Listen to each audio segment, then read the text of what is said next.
આજે આપણે બનાવીશું ઉત્તપમ। તો સૌની પહેલા આપણે ગાજરને કટિંગ કરી લઈશું।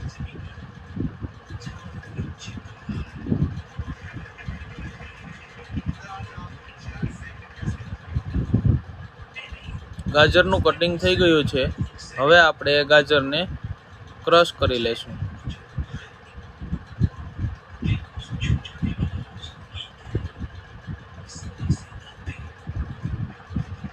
આ રીતના મશીનમાં નાખી દેશું અને આપણે એને એકદમ ઝીણું થઈ જાય ત્યાં સુધી આપણે એને ક્રશ કરી લેશું।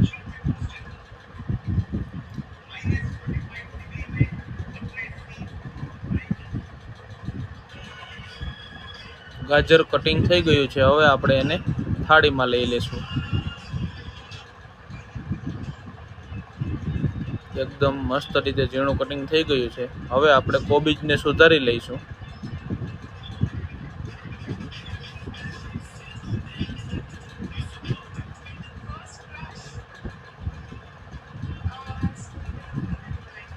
આ રીતના થોડુંક મોટું કટિંગ થયું છે, એટલે પછી એને પણ આપણે મશીનમાં નાખીને ક્રશ કરી લેશું એટલે એકદમ ઝીણું થઈ જાય।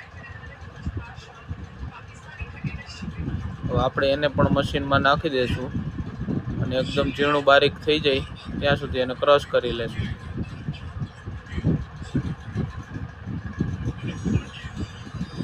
કોબીને પણ આપણે થાળીમાં લઈ લેશું। હવે આપણે લીધી છે કાકડી।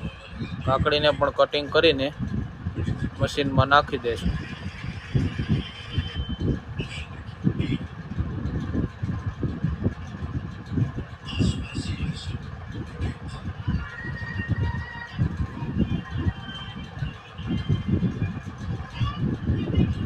કાકડીને આપણે મશીનમાં નાખી દીધું છે અને એને ક્રશ કરી લેશું। સરસ રીતના ક્રશ થઈ ગયું છે। એને પણ આપણે એ જ થાળીમાં લઈ લેશું।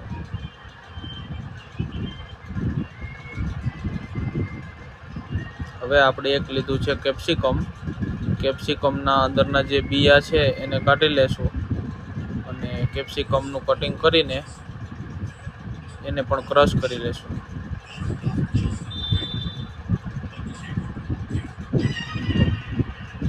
આ રીતના પહેલા નાના કટિંગ કરી લેશું ટુકડા, એટલે ક્રશ કરવામાં સારું પડે। એને પણ આપણે નાખી દેશું મશીનમાં અને કટિંગ ઝીણું એવું કરી લેશું।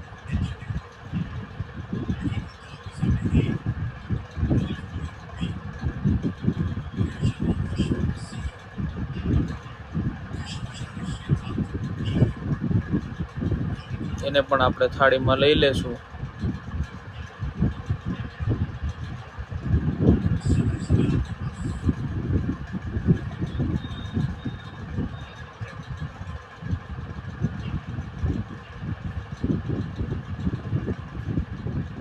સરસ રીતના બધું કટિંગ થઈ ગયું છે।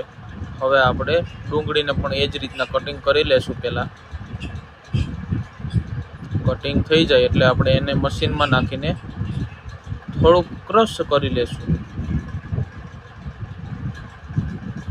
હવે એમાં નાખીશું તીખી મરચી। 4 થી 5 તીખી મરચી નાખી દીધી છે આપણે।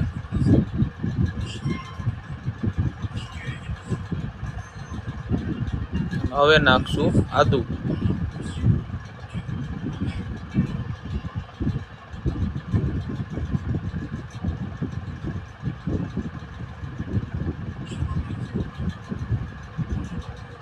આદુને પણ આપણે નાના ટુકડા નાખી દીધા છે અને થોડીક ડુંગળી જે વધી હતી એ આપણે ઉપર મૂકી દઈશું અને મશીનમાં નાખીને બધું જ સારી રીતના ક્રશ કરી લેશું। જુઓ તમે સરસ રીતના ક્રશ થઈ ગયું છે। એને પણ આપણે એક અલગ ડીશમાં લઈ લેશું।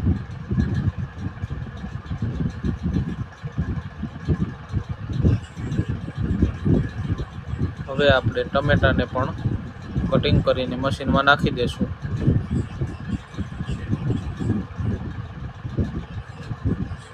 અને એને પણ ક્રશ કરી લેશું। આપણે બધું જ સરસ રીતના ક્રશ કરી લીધું છે। હવે આપણે એક તપેલીમાં બધું જ મસાલો મિક્સ કરી લેશું। આપણે જે કટિંગ કર્યું હતું તે બધું મિક્સ કરી લેશું।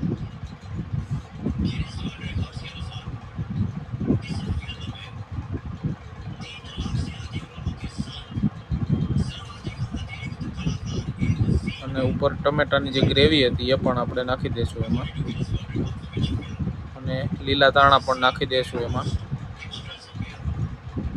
આ છે ધાણા જીરું પાવડર 2 ચમચી પાવડર. તીખાની ભૂકી છે એ પણ લઈ લેશું, અને જરૂરિયાત પૂરતું આપણે એમાં મીઠું નાખીશું.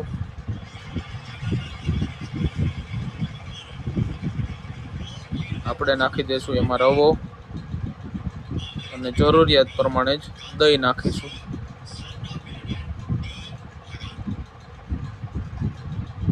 આપણે અત્યારે દહીં નાખી દીધું છે એટલે એમાં પાણીની જરૂર પડશે નહીં. ત્યાં સુધી આપણે એને મિક્સ કરી લેશું, અને જરૂર પડે તો થોડુંક પાણી પણ ઉમેરી શકો છો. આ રીતના સરસ રીતના આપણે બની ગયું છે. આપણા ઉત્તપમનું બેટર તૈયાર છે.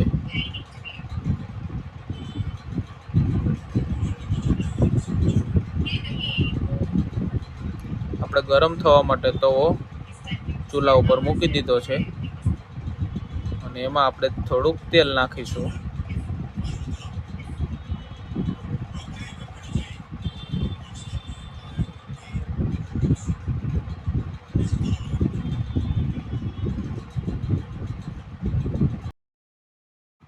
આપણે તાવેથાની મદદથી તેલને લોઢીમાં આ રીતના પાથરી લેવાનું. બંને લોઢીમાં આપણે વ્યવસ્થિત તેલને પાથરી લીધું છે આખી લોઢીમાં. મસ્ત રીતના આપણે બેટર જે બનાવી લીધું હતું એ કમ્પ્લીટ છે. લોઢી ગરમ થઈ ગઈ છે. હવે આપણે બેટર નાખીશું. બેટર નખાઈ જાય એટલે આ રીતના પોળું કરી લેવાનું.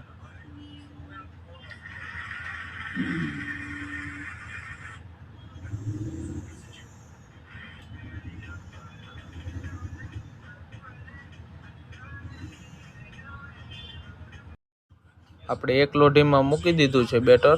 હવે આપણે એ જ રીતના બીજી લોઢી બાજુમાં મૂકી છે એમાં પણ આ જ રીતના બેટરને મૂકી દેશું અને પોળું કરી લેશું.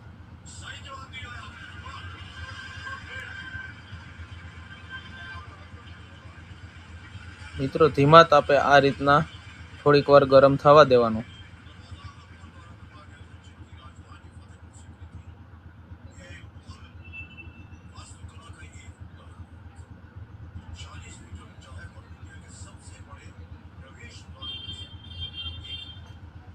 સરસ રીતના જુઓ તમે, ઉત્તપમ ગરમ થાય છે.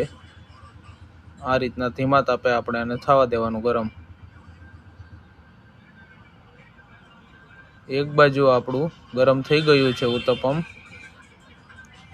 હવે આપણે એને ફેરવી લેશું.